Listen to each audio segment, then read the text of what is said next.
Hi, welcome to the March 2023 meeting of CB3's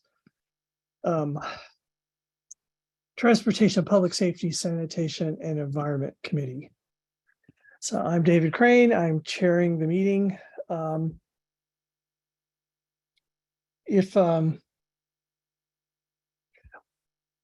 Let's take the roll call. Start with that. Sure. Let me pull it up. David Crane. Here. Okay. Joshua Waterman here. Wendy Lee is absent. Lee Berman. Here. Kaniel Hernandez. Absent. Michelle Cooper Smith. Present. David Louie.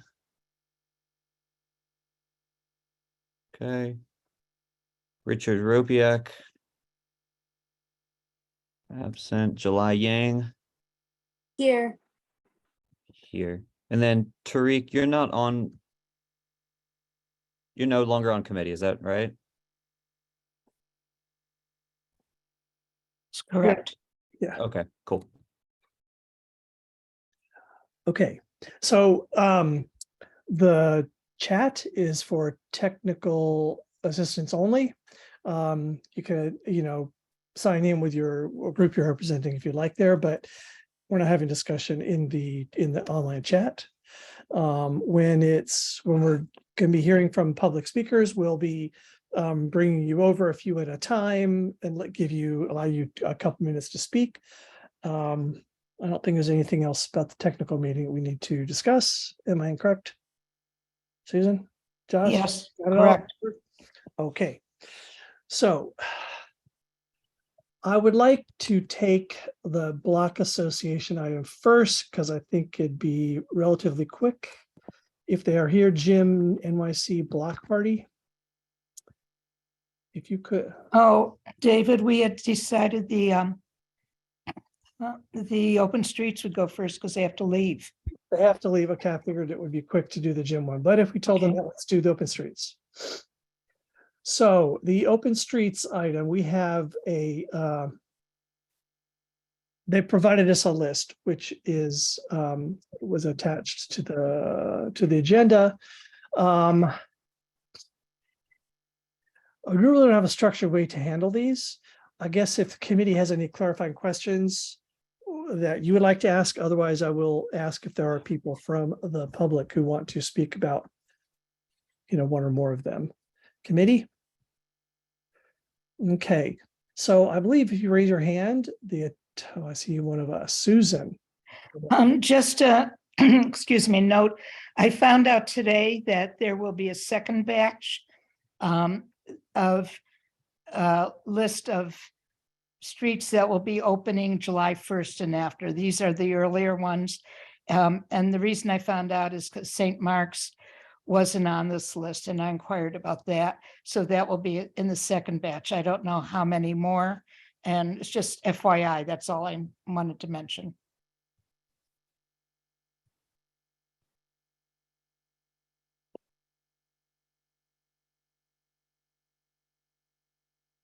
Sorry, maybe I'm muted. Lee, did you have something? Well, Susan just addressed that. I was going to ask if we knew how many additional ones, because in order to be able to assess this, I think we need to be able to take this in as a whole. And if, without knowing whether or not there are going to be 2 or 24 additional ones, it's, I think, does a disservice, but that was it. Thank you. There isn't any way to assess because the application deadline hasn't been reached yet, but we're not, to be honest, we're not being asked to approve or disapprove. We're being notified. So if you have comments that, you should give those. Right, but without knowing if there's going to be something adjacent or a couple of blocks away.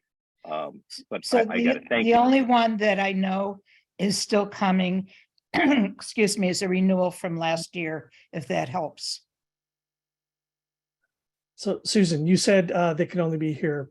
That that's some of the people who are sponsoring them to want to talk about them, or is there an agency? So Diane Lake is here, who is one of the Yeah, partners from Avenue B. right. I don't know, I promoted her because I know she came for this. I don't know if there's anything Oh, she okay. wanted to say or All right, I not. was wondering if there was an agency part, and there's not. Okay, Oh, DOT is here, but there's nothing that they, got it. I don't think was presenting. Jackie, you weren't presenting anything, were you? I think so. I don't think that's the case. Okay, Okay. No, thank you. Yeah, I was just planning to answer any questions. great. Okay, so looks like Cecil, if we could promote Emma for next, please. But Cecil? Or Cecil, I'm not sure. It's Cecil. Thank you. Are you saying I should go? Yes. Great. Thanks so much for the opportunity. My name is Cecil Scheib. I live here on Avenue B between 9th and 10th. And thanks once again for the chance to let everyone know about the amazing Avenue B open street. Just to be clear with the members of the committee, so we are a limited local access open street. So our first priority is safety, street safety. Counts of street users show 100 bikes an hour during poor weather, 200 bikes an hour on nice days, getting very heavy traffic. Among those bikes, I see older people on bikes. I see parents taking their kids to school. I see people getting their food brought to them. All of these vulnerable street users choose Avenue B because it's safer than the other options around. Our neighborhood has east-west protected bike lanes, right? The 12th and 13th Street pair on Houston. We don't have any north-south protected bike lanes until you get as far west as the 1st and 2nd Avenue link, and that's far away. When I'm out biking with my 6-year-old, I breathe a sigh of relief when I hit the open street because I can immediately relax knowing I'm safer on the Avenue B open street. The pattern of our barriers was worked out with FDNY, NYPD, the precinct, the community board input. Thanks to everyone who has contributed. We listened to everyone's input. DOT has staff that maintains the barriers. They also help keep the street cleaner. I think if you check out Avenue B versus Avenue A, you can immediately see the difference.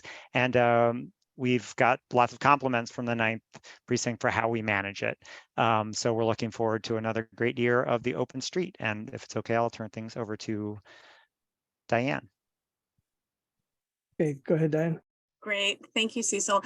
And thank you to the committee for the discussion that we all had in January, where we heard feedback and input from the neighbors, from businesses, from FDNY, and from the NICE precinct. The Lower East Side Open Streets Community Coalition has worked with Community Board 3 and the FDNY since the inception of the Open Streets program to ensure the public safety, which is incredibly important to us all. The barriers are positioned to permit emergency vehicle access. They are attended during permitted foreclosures with no fixed furniture in the designated emergency lane. And as Cecil mentioned, our operations are an example of how to do this right. The coalition has successfully delivered weekly programming on the Avenue B open street for 2 years since DOT gave us the go-ahead to start doing that. But we've only heard about noise issues from the neighbors since late August 2022. That's when we heard for the first time. In response to these concerns, we've created a draft programming schedule for 2023 with a variety of programming rotating between blocks and holding programming on any particular block no more than once a month. The season begins on April 22nd. We'll provide advance notice to neighbors when programming is on their block so that they can plan around the closures. And I just want to thank our neighbors who express their appreciation for what we do in the community. And we're looking forward to another great season on Avenue B. Thank you. Thank you. So there's a couple people were promoted. Emma, you were one. Good afternoon, evening, I suppose. My name is Emma Colbert, and I'm here representing both myself as a direct resident living on an open street, as well as the president of the Block Association. You know, when we got behind Servos, which was I live on Canal Street between Orchard and Ludlow. Canal Street between Essex and Ludlow is now closed, and it is closed 7 days a week from 3 p.m. until midnight, and then earlier, I believe, on the weekends. You know, we got behind our restaurants to really try to help them out and to make sure that they could survive any way that we could back them. The fact that Open Streets is being greenlit for previous open street blocks with no public vetting, and they're just being handed out is absolute. It really blows my mind, and I find it extremely frustrating and extremely predatory. In my neighborhood, it is very few buildings above 5 stories, and many of the people living there are immigrant Chinese and do not have the ability to keep their windows closed when it's as soon as it gets warm. They need the circulation through their apartments, so they're dealing with all the smoke, all the noise, and it is, as any of you know from down in our neighborhood, it has turned into the hot spot in the last few years, Dime Square. So it is not a wholesome, you know, I mean, kind of programming. It's just it's turned it into an absolute bar on the street. And furthermore, we have restaurants that they're not opening. They don't even start to seat until, you know, minimum 6-7 p.m. But yet it's turned into a skate park during the day.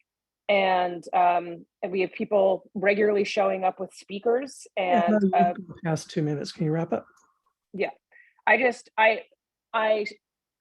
one other thing is that when this was first proposed, the 7th precinct was against putting a open street on Canal Street because it is a thoroughfare, and it is not a very wide street. It's 1 lane in each direction. Meanwhile, emergency vehicles have to go through there, and there's some sort of thing about people manning the barriers. That has not happened. So it's actually, thank you, Emma, really out of control. Somebody should do something about it versus just greenlighting it and having all the rest of us being. Please, can we mute Emma? And Amy, are you in here to comment on Open Street on one of the locations? No, Amy's with Corky Lee, but if we want to go to the next people with the hands up, that's Benoit, who I'll promote now.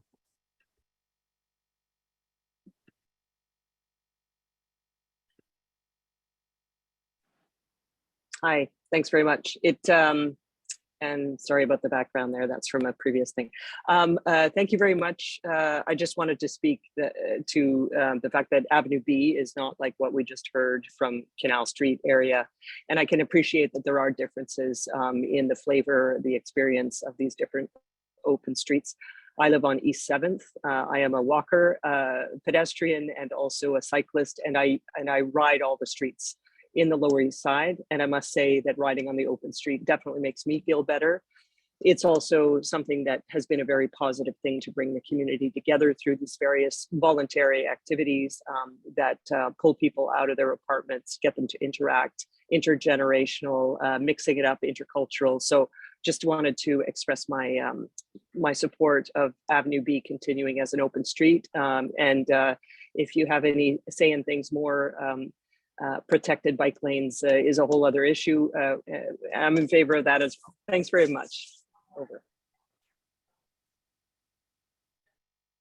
Thank you. And lost track. Next is, oh, you have Andrea Holm. Thank you.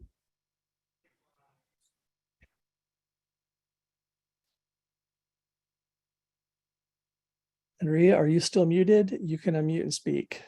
Yeah, sorry. Thank you. I was just happy to hear from Diane, I think it was, that the music on Avenue B, where I live, between 8th and 9th, will only occur on some Saturdays as opposed to every Saturday. Is that what I understood? I was kind of hoping that it would disappear completely or go to another block where they might appreciate it better.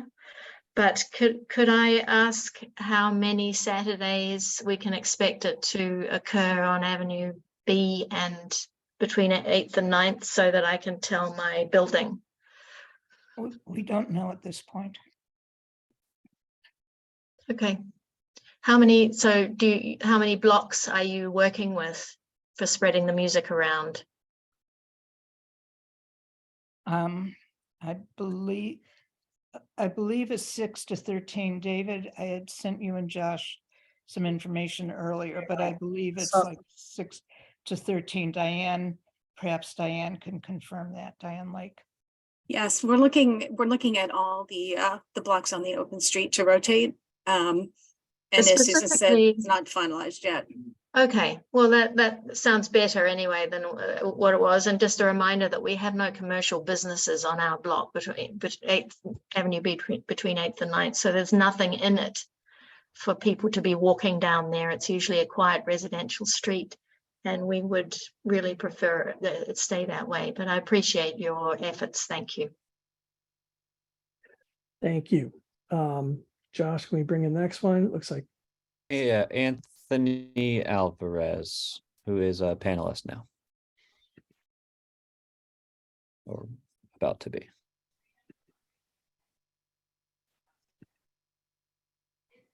Hi, how you doing? Hi, guys. hello, go ahead. Okay, I mean, I'm here to support the Corky Lee Way thing. So And this is not, then we're going to put you back into the participants until we get that item on the agenda. Tonight, right now, we are speaking about the open street locations is the agenda item right now. So you want to go to the next one, Josh, please? Yep, that is just Michael.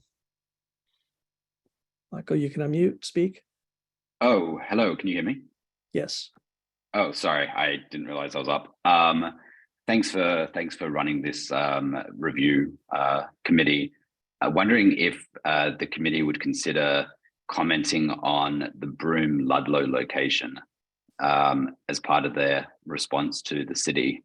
Currently, the opening hours are until 11 p.m. and it could be really great for the neighborhood if that could be dialed back to 10 p.m. That would also synchronize with when the sheds on the street close. Over the last couple of years, or since these have been operating the open street, it tends to be like after 10 that it just goes really bonkers, really bananas, and something like that could really help mitigate some of the more severe impacts of that particular open street. So it's at the Broome Ludlow Orchard cluster. The BID doesn't operate any kind of community outreach, or there's no way to interact really. And so I understand that you don't have approval authority, but if it's something you could comment on, that would be greatly appreciated. And just another observation, we live here, is that it seems that really the open street really only gets used between approximately 5 and 10 p.m. each day of the week. And so while during the pandemic, longer hours perhaps made sense, wondering if there would be an opportunity to comment to have those hours maybe made 5 to 10 p.m. every day only, in line with how it's being used. It's not a community run project. It's not providing community facilities. It's really just accommodating the bars on there at night. Thanks. Thank you. Can we pull in the next one, Josh? Yeah, that is Emma Pearlstone.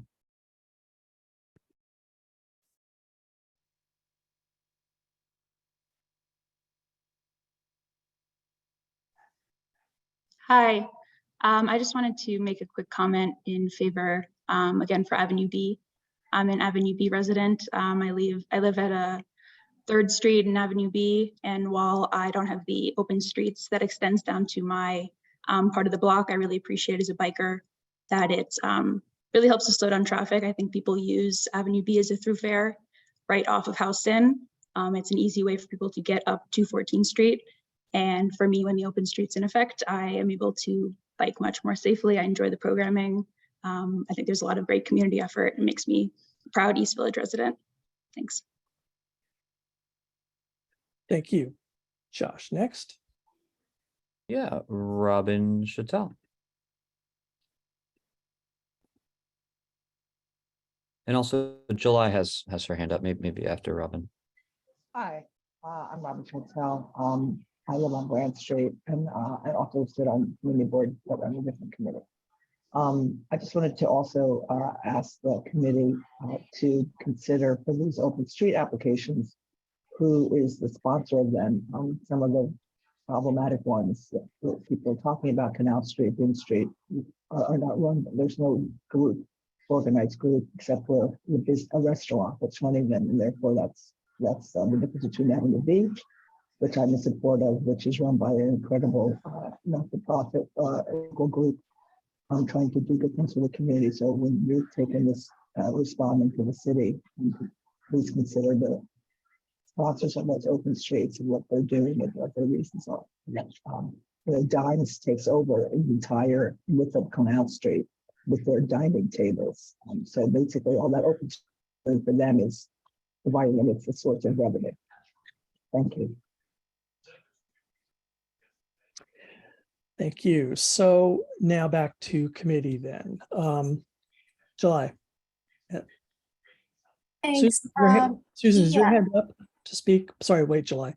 Susan, your hand's been up quite a while. Is that just accidental? It is, but I'll go last. Okay, July. July, yes. So I want to speak, well, I guess right now as a community resident. I live on Orchard and between Delancey and Rivington. I mean, it's great to hear people are supporting the Avenue B open street program. That's great if it's working out with the bike lane and everything. But down here in the Lower East Side, Orchard Street, Ludlow Street, Rivington, Broome, Canal, these are, I just don't see the merit of making them officially open streets. Not to mention some of the streets are already closed on select days of the week. If it is to protect pedestrians and bicyclists, I don't see the merit of having it go through 11 p.m. No commuter is trying to commute at 11 p.m. My personal experience, when I walk home from work on Orchard Street from Canal to Rivington, up to Broome Street, it's walkable during the early evening hours. I'm talking about between 6 and 7. But between Broome and Delancey, I can't get through on the sidewalk. I can't get through off the sidewalk on the street because of the dining sheds and just people congregating. And this is weekdays. I cannot imagine how much worse this will become if we make it official. Another point is, who are the community partners? I mean, one of the application for Broome Street, the DOT will be working with Sony Boy, which is a restaurant. How do we hold them accountable? Who is enforcing this? And why have different community partners for different blocks? I mean, this is making residents, affected people, impossible to take issues up with anybody. DOT is notorious for initiating projects, but never, realizing them as they're promised or enforcing the rules that are set out. So I don't have anything against the Avenue B application or notification, but I cannot, in my conscience, support the notifications for Orchard Street, for Rivington, and for Broome, and for Canal Streets. Thank you. David, maybe we could ask Jackie Lazaro from DOT for clarification on, I think that would be helpful for some of the explanation of the need for the community partners. Jackie, if you're on, if you're able to address some of those questions. Yeah, of course. And, we do rely very heavily on our community partners to be part of the Open Streets program. We rely on them to go out there and put up the barriers and take down the barriers, make sure that the 15 feet of emergency lane is maintained cleared. And, because different neighborhoods and, applicants apply from different parts, that's why we have different partners.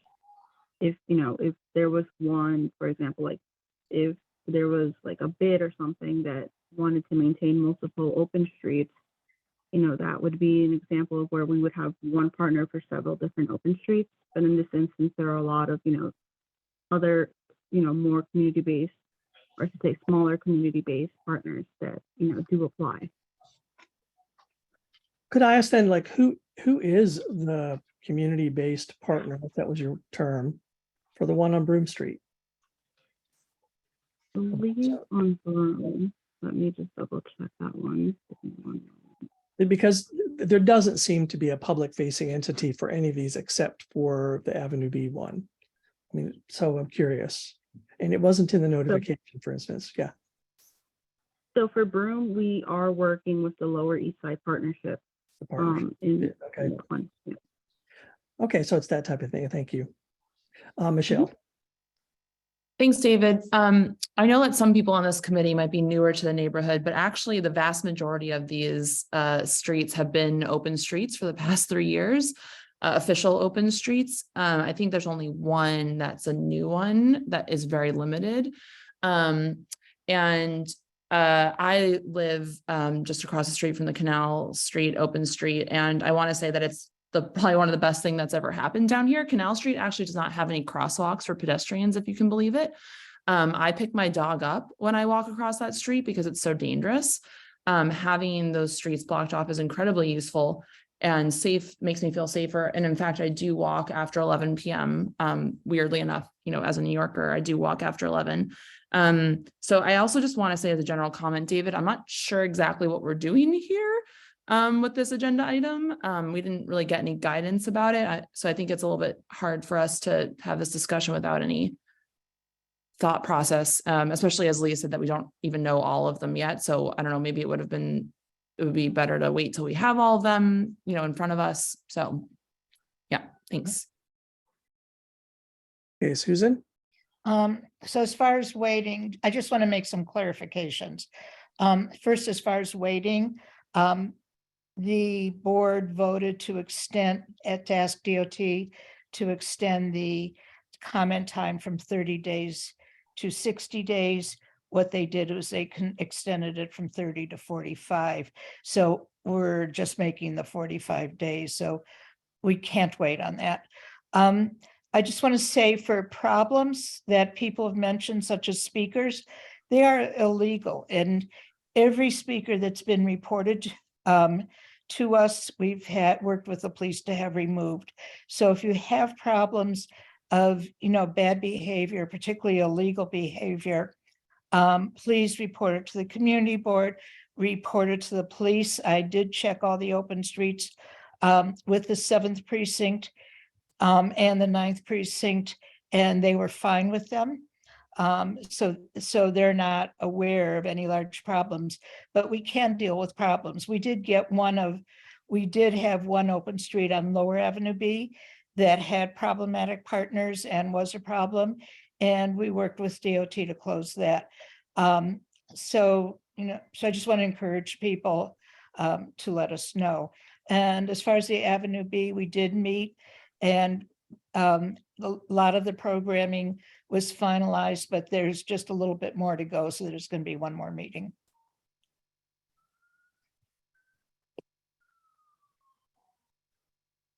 Okay.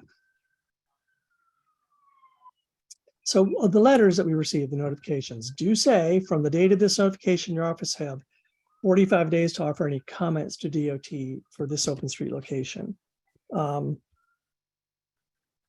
Anyway, so they've opened the door for us to provide comments, which we could do in a resolution form.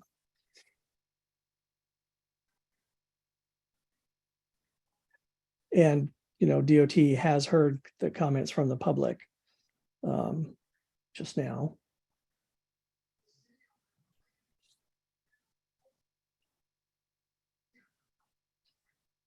Okay, I'm inclined to move on to another item if there's not more discussion on this one.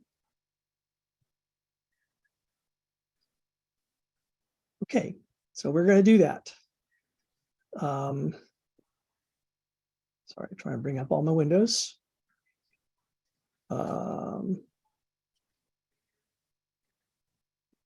I'm confused. That's why. Okay, so we are going to move on to, we've got 3 more items that need to be discussed. Susan, if no one else is got limited time, I do want to do the block association if they're here. Okay. Jim, block association. If the rep is here, if the rep applicant is here, you can raise your hand. I'll let you go now. I'm not seeing them yet, so we will table this item for a moment here. Let's go to the street co-naming for Corky Lee. Thank you, Jackie. I'm gonna kick you off of the panelists, and I'm gonna bring some other folks in. But thank you as always for your time, Jackie.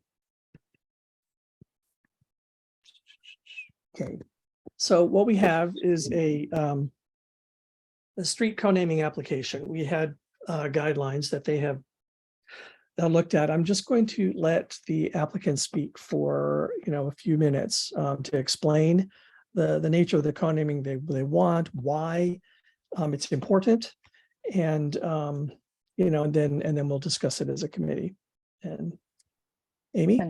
Fantastic. Thank you so Amy, much. I'm just promoting your other people that you mentioned in your message.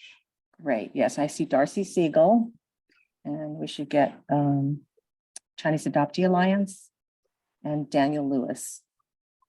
And then we also have John Lee.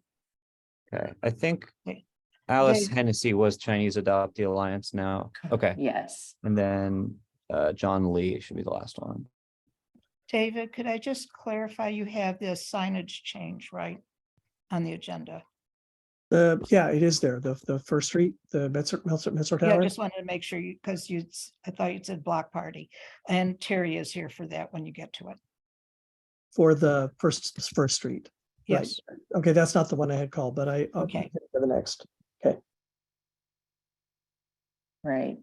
And then Alice will do a screen share for our street co-naming presentation. Okay, I think I'm on. Looks like the host, I'm not able to do a screen share, and I'm not sure if I need privileges for that. You should be able to now. You're co-host now. Does that work now?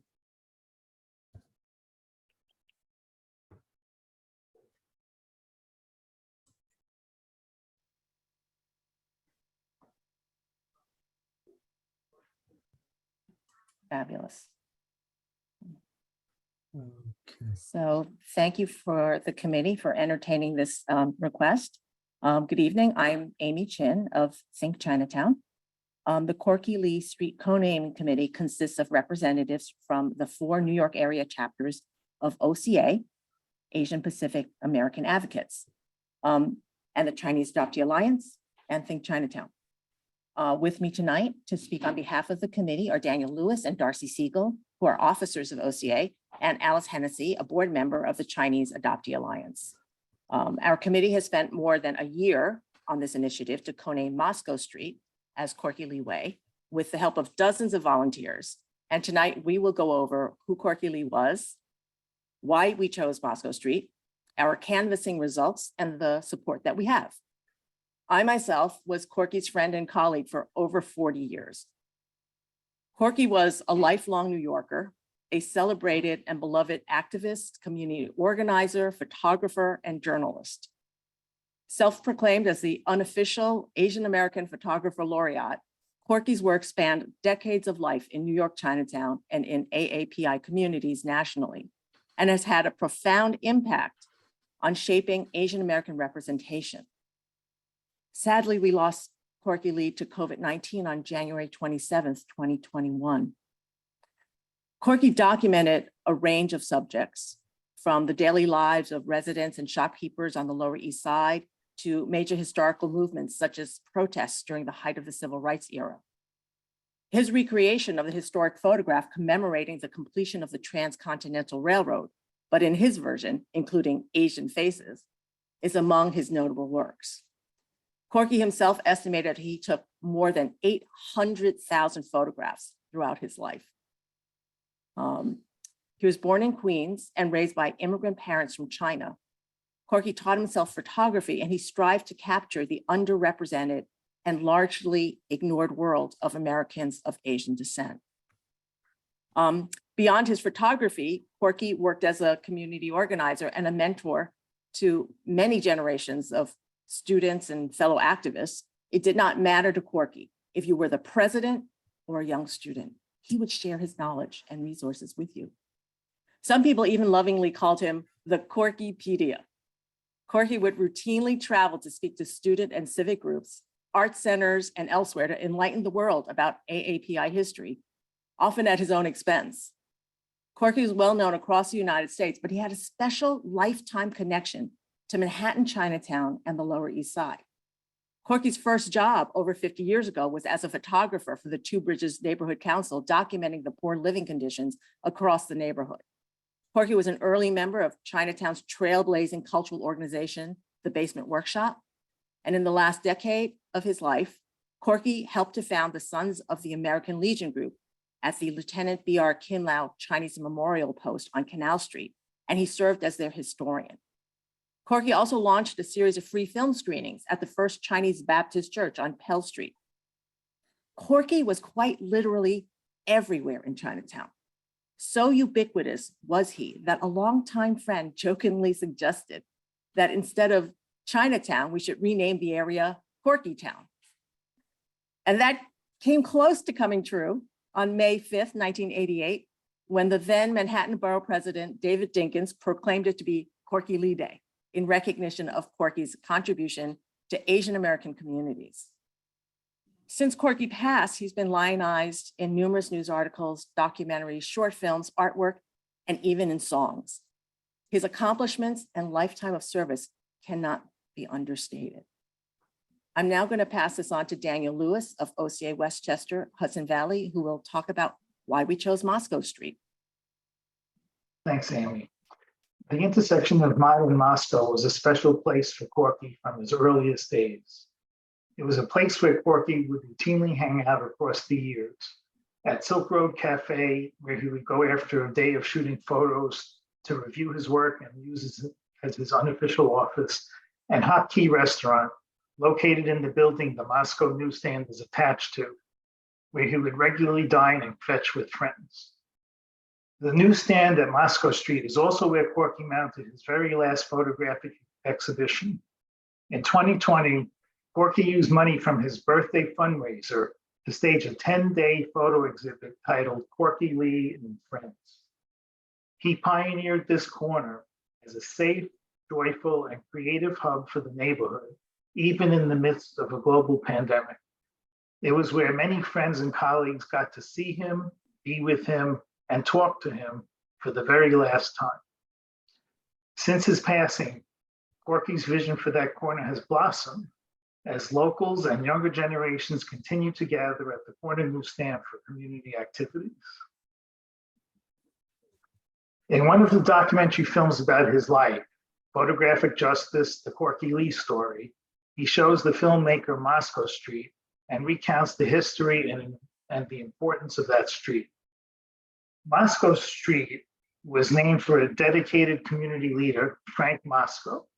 He was an Italian-American who brought together all different groups from the area and created youth programs, expanded Columbus Park, and championed many neighborhood improvements. We have the enthusiastic support of Frank Moscow's son, Joe. Joe told us, "My dad would be happy and pleased to share the street with Mr. Lee. I feel sad that I never got the chance to meet this special man that shared my father's values and actions. Honoring Corky by adding Corky Lee Way is also honoring my dad and keeping his memory alive as well as Corky's. Both of them deserve to have their memories live on forever together." For its connection to Corky Lee, its storied history, and its prime location, Moscow Street is the right street to co-name for Corky, where his sign will be unobstructed and highly visible both on Moscow Street and Mott Street. Now, Darcy Siegel of OCA New York will talk about our canvassing efforts and results. Thanks, Dan. Our committee has been working for well over a year to meet the guidelines for co-naming Moscow Street in Corky's memory. We spoke to many people and we researched location, history, and process. And we have heard abundant and enthusiastic support for co-naming Moscow Street for Corky Lee. With the coronavirus pandemic and residents' justifiable fear of crime, it was very challenging for our team to canvass door to door, but we are incredibly pleased with the overwhelming community support we ultimately received. No doubt a reflection of the community's appreciation and dedication to honoring Corky's life and legacy. The canvassing effort we undertook included producing bilingual Chinese-English petitions, visiting every Moscow business, and knocking on every apartment door on Moscow Street. We enlisted help from shop owners, friends, and neighbors. We researched on the internet and social media networks. We also mailed out petition letters with pre-addressed return envelopes, spoke at public events, and even chased down people in bars, and much, much more. Despite the difficulties we encountered, we were thrilled to have collected signatures from 20 businesses and residences on Moscow Street, as well as 251 from the surrounding Chinatown streets in CB3. We also have 670 additional signatures from supporters from the rest of CB3 and beyond. In total, we were able to present 941 signatures to the community. Since our final tally, another 52 have come in, bringing us to 993 signatures to date. And we're proud to say that we have over 24 letters of support for co-naming Moscow Street from Corky's brother, his longtime partner and companion, and leading Asian American community organizations and elected officials. Now, my good friend Alice Hennessy of Chinese Adoptee Alliance will sum it up. In closing, Corky had an extraordinary and consistent long-term commitment to benefit the community. Corky Lee Way will honor an exceptional man and inspire others to live up to the ideals of community service that he embodied. On Moscow Street, this spirit is also linked to another legendary community activist, Frank Moscow. As a street that historically linked the Chinese American and Italian American communities, it has added meaning that the street will bear both their names. We hope that you will recognize the overwhelming support for co-naming Moscow Street as Corky Lee Way. Almost 1,000 individuals, dozens of organizations, many local businesses, Corky's loved ones, and the Moscow family all agree that this is the best place and finest way to honor his memory. Thank you. And now we invite Corky's brother, John, who will speak on behalf of Lee's family. Can you hear me? Okay. Thumbs up means I'm good. Hi, I'm John Lee, the last surviving son of our immigrant parents and the last sibling of the late Corky Lee. I want to thank the community board for this opportunity to speak in support of this grassroots campaign, and it truly is a grassroots campaign, and petition to co-name Moscow Street Corky Lee Way. As the American-born children of our immigrant parents from Taiwan, from Toisan, we spoke Chinese before we spoke English. But nevertheless, our parents imbued in us a pride of culture and also of service to the community. Each of us did it in our own way. Corky was unique.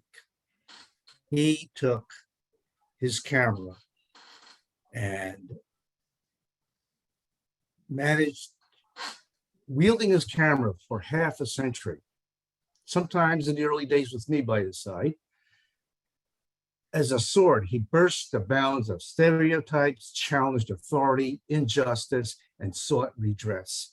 Corky helped give Chinatown, then the Asian American Pacific Island communities, recover, record, recite a history and identity of our own. Discovering the heroes and heroines within our midst, he gave us the eyes to see ourselves. And through his camera, the larger American community also was introduced to this tapestry of peoples within America that demonstrated the diversity and the greatness of this nation. He demonstrated the synergy which makes this country so great. So through his eyes, through his camera lens, we saw not just ourselves, but we also saw each other. And that is very important at this particular time in our nation's history. I have also had the opportunity to do a little bit of research, and I learned a bit about Mr. Moscow. And as other panelists have said, he too was a community activist, and he worked on some of the same kinds of issues that my brother did. Both of them were housing activists, defending tenants against negligent landlords or voracious evictions. They also worked with youth. Mr. Moscow started a Little League team. Who knew that there was a Little League team in Chinatown? Corky also went from elementary school to middle schools to college campuses to urge diversity in curriculum of ethnic studies. You would be surprised at the volume of college sweatshirts he managed to collect over his years. They both worked on the Lower East Side together. And I dare say, had they been contemporaries, they would have been fast friends. And it is uniquely fitting that this petition is not asking to supplant Mr. Moscow, but to let Mr. Moscow and Corky join together as they would have if they could have. I dare say that Corky's name in Chinese, loosely translated, means praise the nation. And it was my brother's life work to do exactly that. Should this petition pass and we co-name Moscow Street Corky Lee Way, we would not only be praising my brother, but also acknowledging his praise of us, U.S., United States of America. I support and fervently urge this community board to grant this petition before you. I want to thank you for your attention and your affirmative votes. And once again, I want to thank all of the people who have worked so hard to acknowledge my brother in this fashion. Thank you. Thank you, John. Okay, that concludes our presentation. If the board has any questions for us, we'd be happy to answer. Okay, thank you. Let me explain a little bit about what the process is for street co-naming. They're coming to the community board to get our backing. Most city council people have historically waited for the community board to weigh in, and then they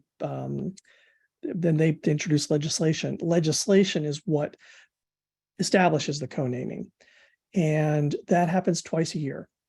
And this is the last meeting where we could approve this to get it onto this round of co-namings. And if it doesn't happen tonight, but we were to say do it next month for some reason, it would delay the co-naming by a full 6 months. There'll be a ceremony for the co-naming at some point as well. And the applicants would, after coming here, they would go to their local city council person, and they would also, after, if the co-naming passes city council, they would be involved in, the ceremony to actually co-name the street. When a street block is co-named, the Department of Transportation will put up one sign at one of the corners. We really don't have any input on where that sign is. We do have input on which block. The application that comes to us says to co-naming the block of Moscow Street. It's a single block street. And that is the only one that we could consider tonight. If for some reason we decided a different location would be better, the entire process, including all of the petition gathering, would have to begin again. So just that the committee understands before we open it up to speakers. Richard. Thank you, David. I enjoyed the presentation by all the folks in this process, and especially Mr. Lee. I was happy to see that the folks reached out to the Moscow family. Frank Moscow, in addition to what you've learned about him, was also a chairperson of Community Board 3. He was my predecessor when he died. And I have spoken with his son in the past once. After the procedure that David just outlined changed at some point in time several years ago to what it is now. Back then, our then well, she was not our councilwoman. She eventually became our congresswoman. And why did the name just pop out of my head, David?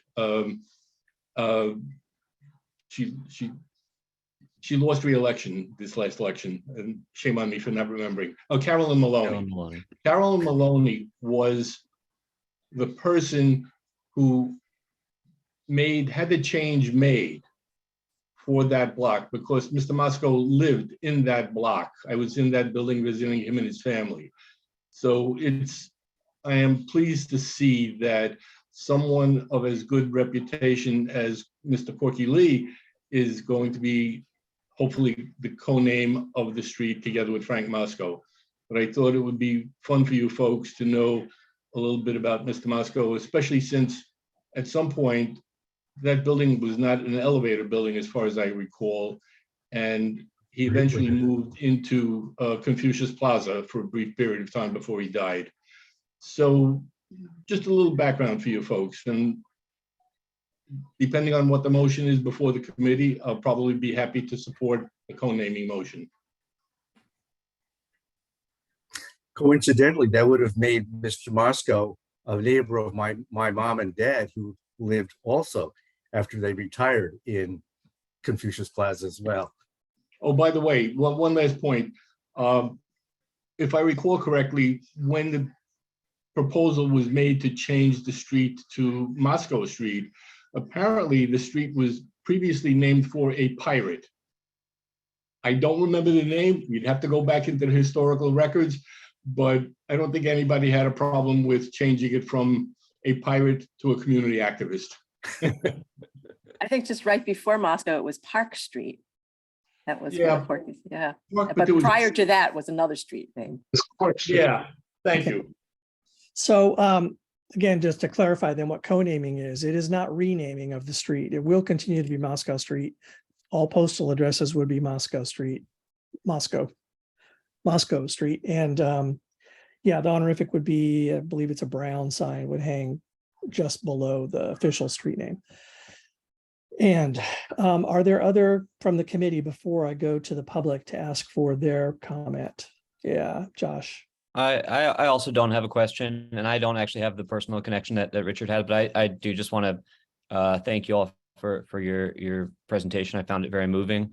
I really appreciated, learning a little bit about Corky's life. I'm sure you're familiar with the CB3 guidelines, but just for any members of the public who may not be, on the guidelines for our street co-naming, one of the requirements is accomplishment during lifetime. An individual who had demonstrated an extraordinary and consistent long-term commitment to benefit the community. It seems as though, based on what you've presented here tonight, that Corky Lee did that to a T.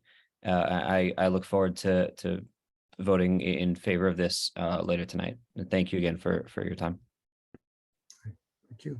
July. Thanks, David. I just want to say thank you very much for the thorough and thoughtful and heartfelt presentation.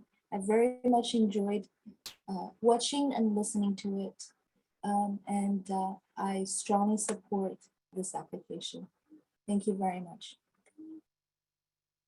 Michelle.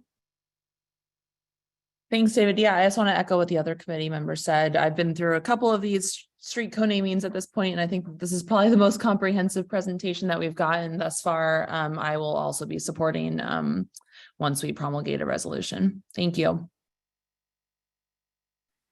Okay, let's take in, there are four people wanting to speak from the public. So can we bring those in and please? Yeah, David Mulkins is first promoting, and also promote Mitchell Grubler, but David first and then Mitchell. Try to limit yourself to 2 minutes. Thank you. Mitchell. Who's the first one to unmute? Losing. David was first, but he's not coming in. Maybe Mitchell first, and we'll figure out what's going on with Mitchell Grubler. Go. I'm a resident of Chinatown. I live in Confucius Plaza. I'm a public member of the Landmarks Committee of the Community Board. And I just want to say that it's totally appropriate and fitting for Moscow Street to be co-named in honor of Corky Lee.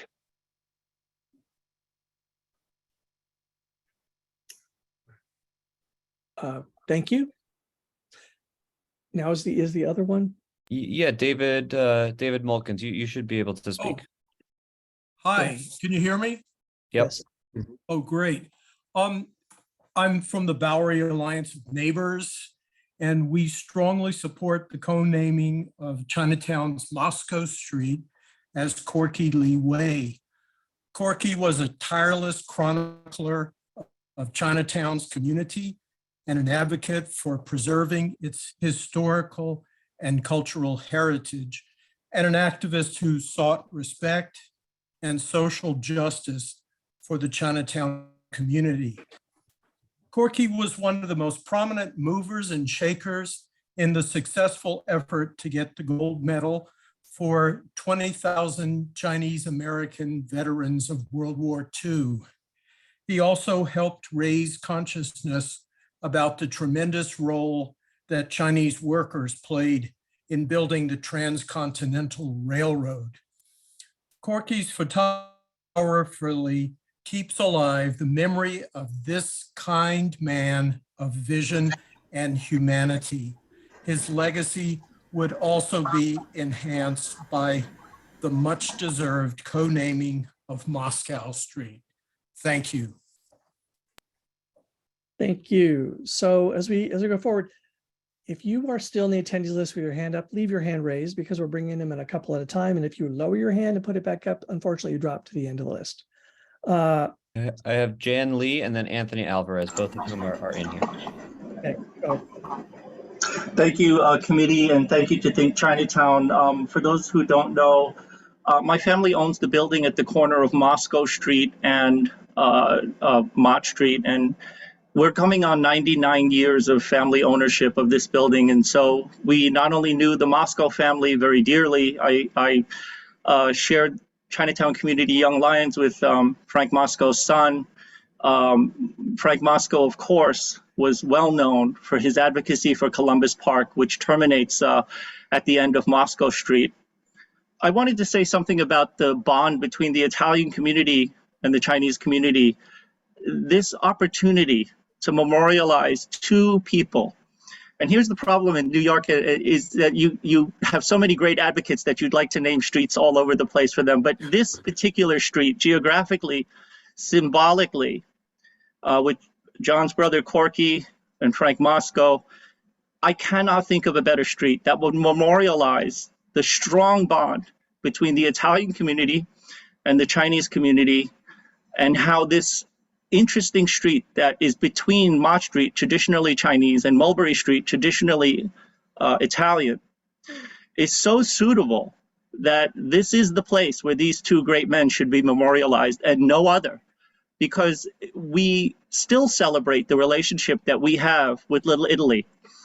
I have so many Italian friends, so many people in the Jewish community that have been great contributors to Chinatown before Chinatown was Chinatown. And so these three groups, with so many others, the Hispanic community, the Black community, but geographically, this street really memorializes two great communities in a way that no other street can. And I just want to say that as a family, my brother who recently passed away was very close friends with Corky. I know that he would be very, very happy to see this happen. And I really applaud this committee for taking the time to listen to all of these testimonies, and thank you very, very much. Thank you. Who's next, Josh? Anthony Alvarez is next, and then it'll be Fanny Ip. Yeah, thank you for the presentations. I really learned a lot. Corky was just, you know, a magnificent person who dedicated for himself. He had, this was his calling in life. Like, and so I'm in support of the motion. Thank you. Thank you. Thank you. Fanny, and then Robin Chattel. Hi, just want to say quickly that I'm representing Assembly Member Grace Lee's office, and just want to make a quick note that we did send a letter in full support of co-naming the street, and just want to say quickly that, you know, we are in full support of it. I mean, Corky was a staple of Chinatown, and, you know, if you are in Chinatown, you would always see him with his camera and his glasses. He's always around. I mean, he's literally part of Chinatown. And by co-naming this street will definitely memorialize his legacy and all the work that he's done. So that's all I wanted to say. Thank you. Thank you, Robin Chattel, and then Mei Lee. Hi, I'm Robin Chattel. I'm a resident of the Lower East Side. I also sit on Community Board 3 on the Parks Committee, but I'm here to fully support the co-naming of Moscow Street with Corky Lee. I knew Corky, I met Corky maybe 30 years ago in a different capacity when he worked at a copy shop that worked effortlessly and tirelessly for the nonprofit Crazy Arts organization I was working for. It was always everything last minute, and he always had a smile.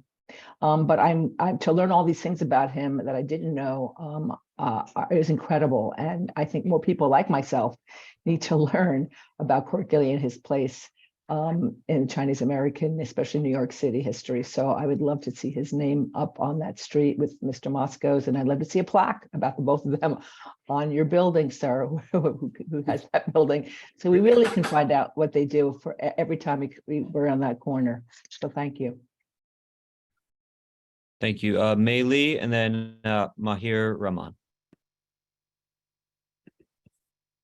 Hi, everyone. So I also wanted to support. So my name is May, and well, as you all know, I'm also a CB3 member. I had not realized that Frank Moscow was a CB3 chair. So I guess that's an interesting connection. So I'm, you know, I am also, as some of you know, I'm a long time, community activist in Chinatown, and I did meet Corky in the 80s. So that was quite some time ago when we took pictures, on film, and it was all developed in a dark room. I just wanted to know, there's been a lot of noise about, should it be this street or should it be that street, or Moscow or any other street in Chinatown, or should it be other people? There are many journalists and photographers who've done work, but Corky's work is very unique, and his efforts to educate people about Chinatown is very unique. And also, to me, street co-namings are about, teaching the broader public about, some of our, like unsung heroes. So when, these tour guides walk around and they point to the street and say, here's the street and that's the history of the street. So that's when they walk around and go down Moscow Street, they should be talking about, Frank Moscow and Corky Lee. So, don't let people distract. We shouldn't let people distract us too much. So I think and I would like to say that the committee that worked on this really beat the bushes and worked really hard to get those signatures. So that work should not be discounted. Thanks. Mahir Rahman, and then Kor Hazalar will be next. Yeah, good evening, everybody. Listening. This is actually my first time, in a CB3 like meeting in general, joining. My name is Mahir Rahman, and I'm speaking on behalf of the Coalition to Protect Chinatown Lower East Side. And within the coalition, we have our young organizing group, Youth Against Displacement. And first and foremost, I truly feel that, to make this really brief, I truly feel that me as someone from a family of Bangladeshi and Indonesian descent, someone growing up in Lower East Side in Chinatown. I mean, I live right near Allen and Grand Street with my family. We've been here since 1990. And growing up here and seeing the changes and seeing how the neighborhood has changed and how the displacement is affecting our community altogether. Corky Lee, I never knew who Corky Lee was. I didn't know him back when uh, back when the tragedy happened during the start of 2021. But when the news first broke out, I myself was very felt very like on like this emotional sense. Even though I didn't know who he was and what kind of work he did, I'm definitely glad that and this was a learning opportunity for me personally. And on behalf of the groups that I represent, I definitely want to thank Amy Chin and Think Chinatown, all the hard work and all the work in enriching our activities for everybody in the younger generations. And I fully support this motion to do the co-naming of Corky Lee Way along with the Moscow Street. This is definitely inspirational for even the Bangladeshi community in Lower East Side, as well as other communities too. So yeah, hopefully this can move forward. Thank you. Thank you. I have Core and then Yin Kong, and it looks like that's it, David. Hi, my name is Cor Hazelar, and I have lived on Moscow Street for about 20 years in the building that I recently learned was Frank Moscow's. And all I can add is that I would be very proud to live on Corky Lee Way, which, by the way, before it was Park Street was Cross Street, one of the original 5 points. That's all. Thank you. Yin Kong, looks like you will have the last word. Hi, everyone. Yin Kong, Director of Think Chinatown. I'm also a resident of Chinatown. We're actually in our new studio space looking to put up a photography exhibition. We are part of the generations that learned so much from Corky, have been so inspired by his work, and have been so blessed to been able to benefit from his life's work.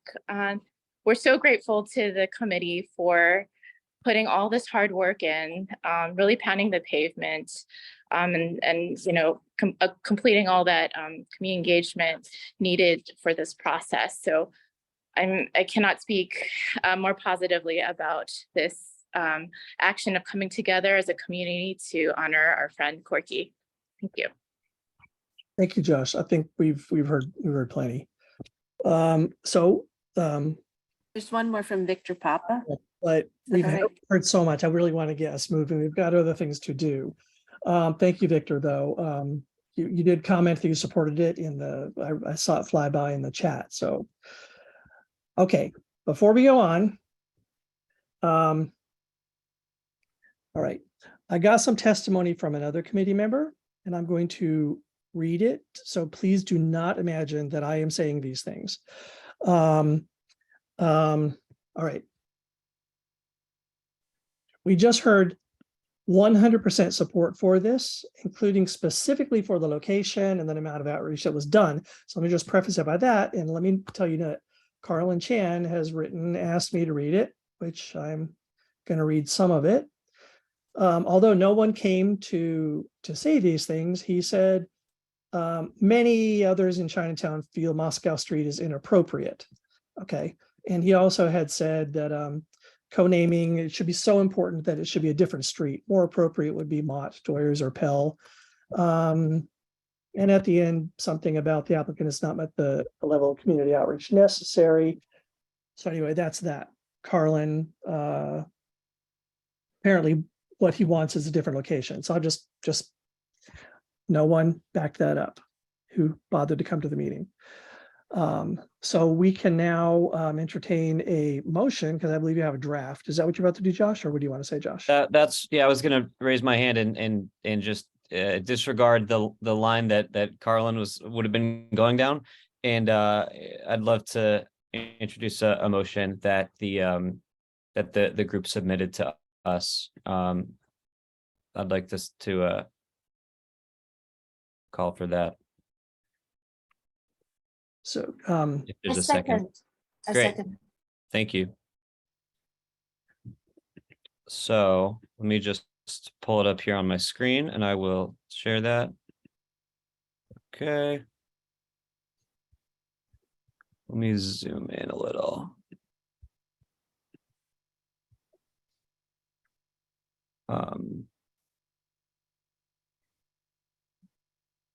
It's a little, it's lengthy, it's very thorough. It repeats some of the information we heard tonight. David, do we want to read it? I read it. I like it. I am sincerely introducing it. But yeah. You can scroll through it. Sure. If someone, while we scroll through it to let people read it, if someone on the committee insists that we read it, then we will go ahead and read it. How's that? I'll let people read.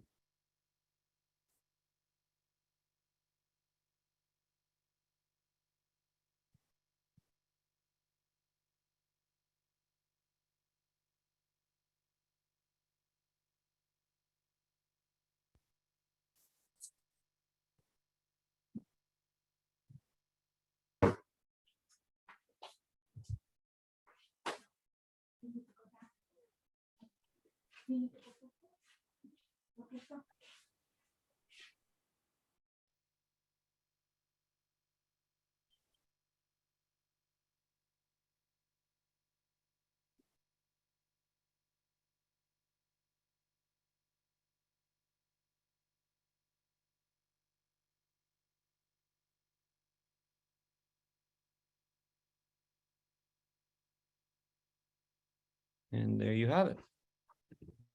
All right. Trying to bring in the panelists so I can see who may have their hands up. Okay. Are there more comments from the public? I mean, from committee members? Discussion of this? I'll lead some and a few if you don't have something immediately. Okay. So, yeah, there are technicalities in our guidelines, all of which have been met. 15 years of service, since this is an individual, have deceased for 2 years. Josh alluded to one of the main ones we have to consider, which is, does it, rise to the level of one of the reasons why we would duplicate it. So I don't want to assume. So does anyone disagree with that the honoree has demonstrated an extraordinary and consistent voluntary commitment and dedication to the community? If no one disagrees with that, or if there's no discussion of that. Call the question. Well, no, I'm not going to let you do that. Sorry. The other one is and this is really hard to explain, but we do have the petition requirement, and the reason for that, the underlying reason, is to make sure that there is overwhelming support from the community in which the co-naming is to occur. And a secondary reason is to make sure that everyone's aware that it's happening, that it's coming before us, so that if there was opposition, we would hear about it. So I think that they have met that, but the written petition totals to, it's 20 from the block of Moscow, and I believe 180 from the surrounding blocks in Chinatown. I don't question that is it. That's about 200 local residents have signed the petition. I don't know. We generally want 3/4 of immediate neighbors. So anyway, that's that. I do not know what the 75% threshold would be. Is there any discussion on this point? Okay, so I think that we can go to a vote on this motion. Great. You want to go last, David? Sure. Okay.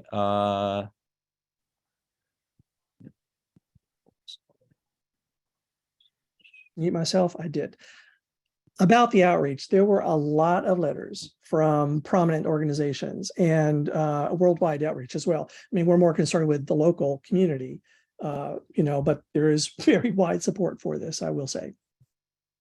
Okay. Okay.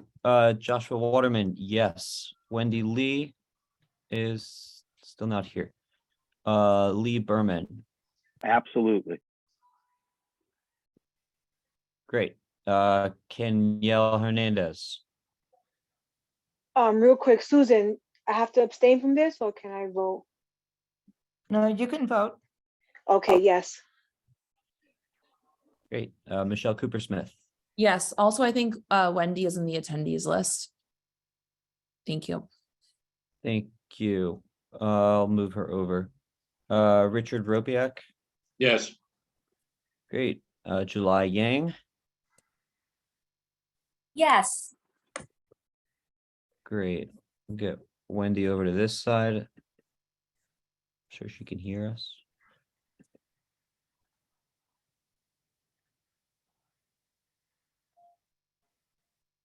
Hey, Wendy. Oh, yes, definitely Great. yes. Thank you. Thank you. And David Crane. Yes. Great. So this goes to the full board in a couple of weeks, would vote or next week. I'm not, whenever the next full board meeting is. Presumably it passes there, and then this committee knows very well the process to take it from there, but it goes to the city council. And Thank you so much. Is there anything that the committee needs to do in preparation for the full board vote? no, I don't think that we need a president. You could speak at the public session before. You can have up to, I don't know how the new chairs are going to handle it, but 3 to 6 members, kind of depending on how much. Four. You could have 4 people speak for no more than 2 minutes, and they could speak back to back if you wanted to, assemble a briefer presentation than tonight. 2 minutes total. 2 minutes total times 4 people sequentially. All right. If you wanted to do that, that would be fine. You would do it public session at the very beginning of the meeting. Thank you. Thank you again to all of you. Really, really appreciate it. Thank you for all the thoughtfulness of the committee and for approving our request. Thank you. All right. Okay, there are 2 more items. So there's the East First Street change. We'll go ahead and do that. I'm afraid that the Jim New York City Block Party is that applicant here? If they are here, I'm actually going to do it right now because it's. His name is Julio Ramos. He doesn't seem to be here. All right, well, let's go to the more substantial 94 East First Street. That's Terry. I'm trying to promote him and I haven't been able to. Mute. Hello? There you go. There he is. Hey, Terry, Hi. so let me just preface it a little bit, then let you take it from here. This is in front of Meltzer Tower, which is it's a senior resident. I'm sure he'll explain technically what it is. And there's been a historical problem at the location of getting access by emergency vehicles. Right outside, there's a gate and there's supposed to be a reserved space. And that's what Terry's here to talk about. We've heard about this problem in various contexts over many years. Terry? Hi. Can you hear me? I can. Okay. Yeah, I'm from the Tenant Association, president of Meltzer Tower. We're a New York City Housing Authority senior resident. And for the longest time, we've had cars parking in front of the gates on 94 East First Street. There's a gate there, there's a driveway there that says no parking. And we have food pantry trucks that back in there. And we have, in case of an emergency, sometimes the emergency vehicles go in there instead of blocking First Street so that nobody could go past them. But now, I had written a letter to DOT about a year ago, and they wrote me back saying that unfortunately I wasn't able as Tenant Association president to make that request, that I would have to hand it over to Meltzer Gomper's management, which was a waste of time. So then we got in touch with Grace Lee's office, Senator Kavanaugh's office. And so the thing was that Ms. Stelzer came over and we did a walk around the property and we pointed out the situation to her. But since the year now, we have signs that have gone up in front of the entrance saying that it is a taxi relief parking zone. So we're trying to we would love a vote on that. If we could just have parking signs in front of, from the mailbox to where the pedestrian walkway and also the driveway, which does say no parking. You know, I don't understand why when the DOT goes there and they put up taxi relief signs that they just don't see that there's a parking lot that says no parking in front of this building. So we'd really, really love if the committee could help us out with this. Okay, thank you, Terry. So we actually have a draft resolution, which I'm gonna ask you to present it. Okay, by the rules, actually, when someone moves something, even if it hasn't been seconded, it should be put on the screen because people are seconding the exact language. So I get caught in this too. It's like, because I'm confused about where we are in the rules at sometimes. But I'm just going to move it. I'm going to move that we adopt this. The key point is that it changes the no parking to no standing, which is stronger than no parking. And okay, great. This is something that Susan has come up with that will help us. Susan, do you want to speak to that? Yeah, so when Terry actually sent the letter, he got an answer from DOT, which David and Josh have seen, and they did inspect the area. They are fine, and they're good with actually changing the signage. They just needed it to come from an official entity. And, you know, at first they had told him the building management, but I've now confirmed that the community board can be that official entity. We also have photographs showing cars, you know, parked right on the no parking, where it's printed on the ground. So I just wanted to mention that the DOT has already inspected it and is good with it. David, I second it. Okay, thank you. We also haven't heard from the public either. So if there's no clarifying questions, let's see if there's public comment on this, then come back to committee. Clarifying, no? How about attendees? Are there anybody from the public who wants to speak for or against this? Not I see no hands, David. either. Okay, so back to the committee. Oh, if we can get the Here's the reso. yeah, thanks. Is there any discussion of it? Perhaps amendments? We could go straight to a vote. We'll do that in a moment. Okay, let's vote.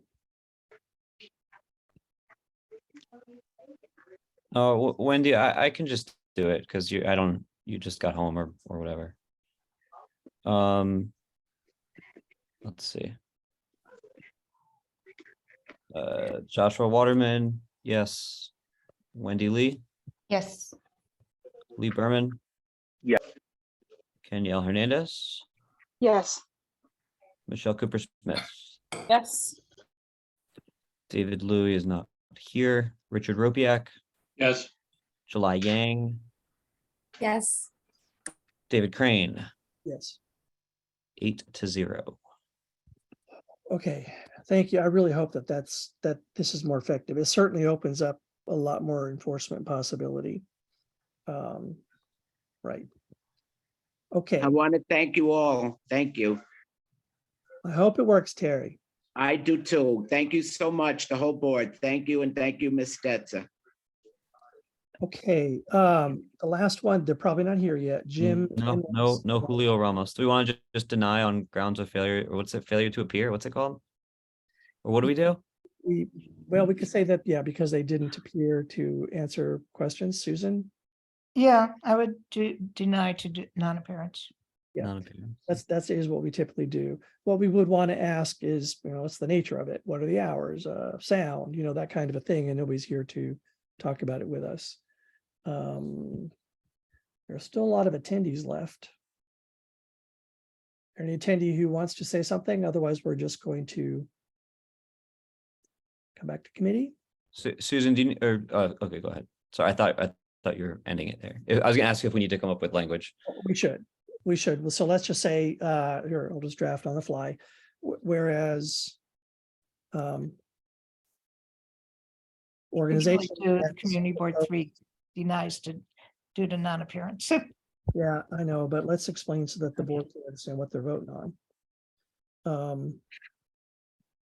Okay, whereas Jim NYC has proposed a block party on East 3rd Street between A and B on June 24th, and whereas the applicant did not appear before the Transportation Committee to answer questions about the event, therefore be resolved CB3 denies the application. We do that, people know what we're talking about. Do we capture it? It's pretty easy to regenerate if we didn't exactly capture that word. I got enough words that I feel confident I can put it in the minutes and send it to everybody. Do we want to vote on that and call it? Yeah, if there's and this will be our roll call on a vote too. Yeah, Lee? You're muted, Lee. I have a quick question unrelated to this. So after we vote then? Yes. Okay, so let's hold the roll call. Just go ahead, roll call this vote. I'm sorry. Yeah, roll call, yes or no on this. Understood. Joshua Waterman, yes. Yes Wendy is to Lee. deny. By the way, yes is to deny in case you're. Wendy Lee. Wendy Lee, yes. Lee Berman. Yeah. Kenil Hernandez. Yes. Michelle Cooper-Smith. Yes. David Louis is not here. Richard Ropiak. Yes. July Yang. Yes. David Crane. Yes. 8-0. Okay, Lee. Great. Susan, I know that for at least the last 3, maybe 4 years, New York Roadrunners has come to us to originally to discuss and then just advise us that the half marathon would be happening in our neighborhood. I unless I missed it last month, and I may have because I did come in a little late. Was there any outreach from Roadrunners or anybody else about this Sunday's half marathon, which will be in our neighborhood? Because So it doesn't seem when to I fit in found out anywhere. about it last week, I had the same thought, Lee.